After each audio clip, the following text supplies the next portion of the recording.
Good morning, everybody. Good morning, little Adam. Out doing a couple errands this morning early on a Sunday, and going to be doing some hiking and stuff. It's cloudy and I don't know. I put a t-shirt on and didn't bring a jacket because I thought it's going to warm up today. It will, but at the moment it's like mid 40s. But little Adam's got heat. That's right. Little Adam's got the heat.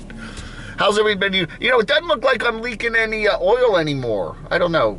I haven't noticed any oil leaks out of the car, so that's good. That's good. How's everybody doing this morning?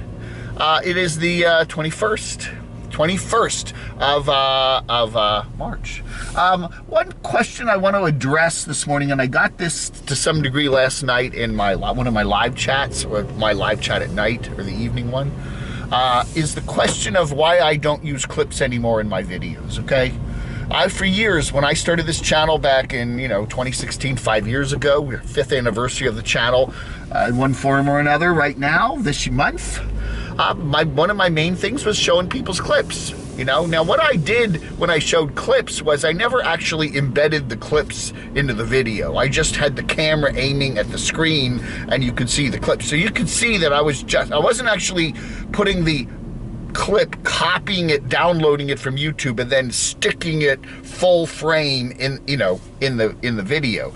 I would always have the shaky camera moving around, and I'd be showing you the clip, but I was doing that to kind of show you that I'm not really taking your clip, I'm just showing part of it. Anyway, there is a thing called fair use, and fair use is in copyright law, and fair use does say that you're allowed to do that, short clips of various things, whether they be TV shows or movies or anything that's copywritten. You can do that with, as long as it's being done for many different reasons you can do that, but one of them is for a critical review, okay? And that so there. So I did that for many years, and I had no problem with it, okay? And yeah, once in a while you'd get a copyright claim or something like that because of something that was in your video, and usually it wasn't that big of a deal. There's a difference too between a copyright claim and a copyright strike on YouTube. A copyright claim is just somebody saying, hey, we hear some music in your video, and they give you like an option. You can either take the video down, or you can just say if there's any monetization on the video, they'll get it, whatever it is with that. But it's not a copyright strike, okay? A copyright claim is just like a little slap on the wrist, but it doesn't affect your channel in any significant way. A copyright strike, however, yeah, you get three copyright strikes in a 3-month period, and they theoretically can shut your channel down. So that's the deal with that. So, and that, that's nasty. They're saying your video's been taken down, been issued a copyright strike, and then you got to go, and then you got to sit and wait 3 months for it to go away. You can appeal it, but it almost, doesn't usually work, and it's all being done with artificial intelligence, which is another video we'll get into. Well, maybe we'll talk about that later. Artificial intelligence. It's a good one. It's a good one to talk about. But so anyway, this is going fine. I'm doing my channel for 4.5 years, and everything's going cool, and I got 4.5 years worth of videos up, and everything's going cool.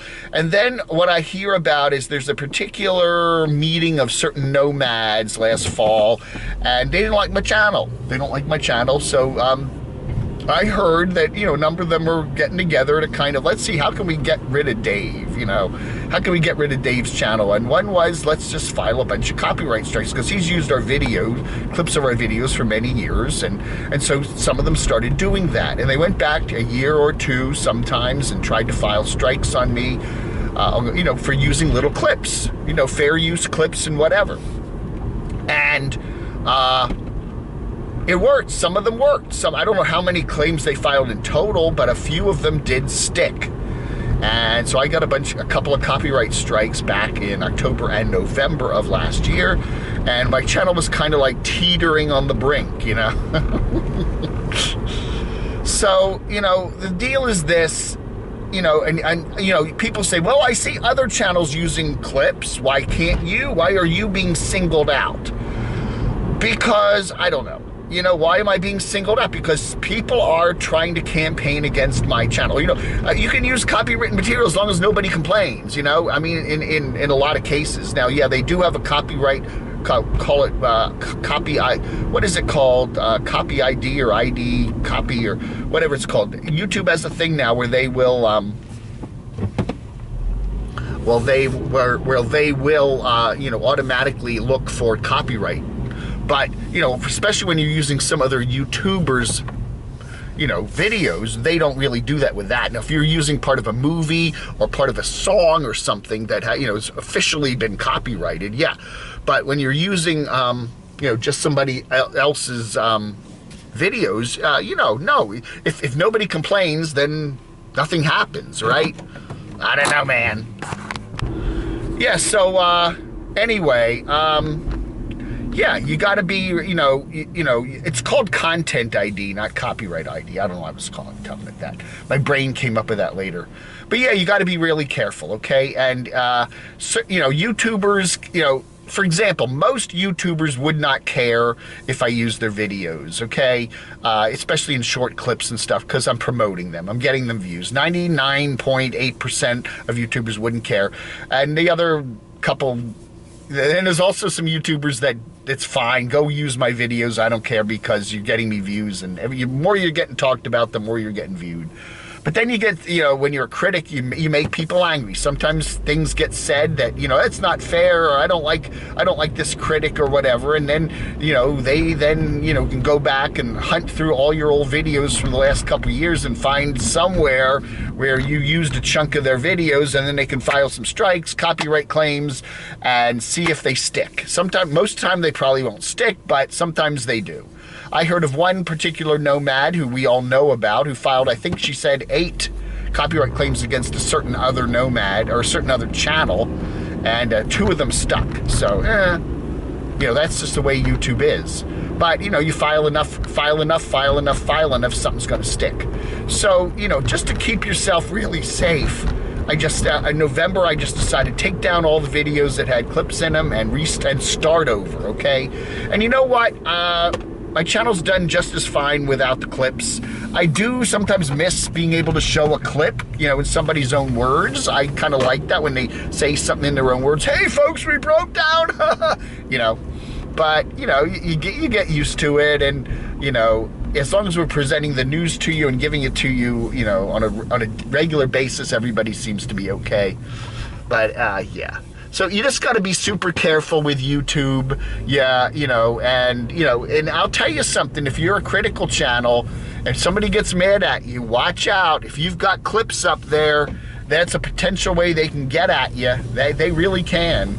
You know, if you're a critical channel, if you're talking about other channels, you may go for a year or months and months and everything's cool and dandy, and then all of a sudden, whack-a-doodle, you're going to get whack-a-doodled. So, yeah. That's why I don't do clips, okay? And that's why I spell things out. People, why do you spell things out? Isn't that stupid? Part of it's a joke, but at the other end of the spectrum, it is sometimes, you know, yeah, you know, certain words get heard by the bot and you get demonetized or stuff like that. You know, there are certain words. There's a whole realm of copyright issues they have to deal with YouTube, and then there's also what they call the bullying stuff. You know, you got to be real careful about certain words where you're talking about someone's appearance. If if you say certain words, you know, certain comments about, say, a physical appearance or an SEXUALORIENTATION, you could get in trouble for that too. And those are different strikes. So there's copyright and there's bullying strikes. They're 2 different things, and, you know, babba-da-boo-ba-da-babba-da-boo. We'll talk about that more later, but anyway.